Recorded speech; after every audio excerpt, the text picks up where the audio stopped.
আজ সংবিধানের পক্ষেও যারা দাঁড়িয়ে এই জেল খাটলো, এরা তো বীর। এই এদের ঘরে বীর পুরস্কার দিবার জন্য একটা প্রোগ্রাম করতে চাইছে। আপনারা কি রাজি আছেন? সেটা কোথায় হবে আগে ওকে জিজ্ঞেস করি।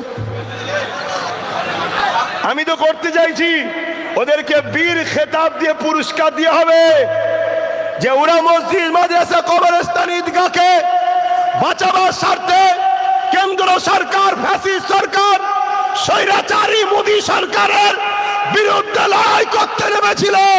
কিন্তু আমার রাজ্যের অপদার্থ কেন্দ্রের সরকারের দরদি সরকার, তারা প্রশাসন দিয়ে ওই ছেলেগুলোকে নাকি মিথ্যা কেস দিয়ে ভরে দিয়েছে। তারা আজকে নাকি জামিন হয়েছে। তাই সেই যুবকগুলোকে বীরের খ্যাত দেওয়া দরকার যে 10 বছর ধরে ওয়াকাবলি আমি আন্দোলন করছি, আমাকে এখনো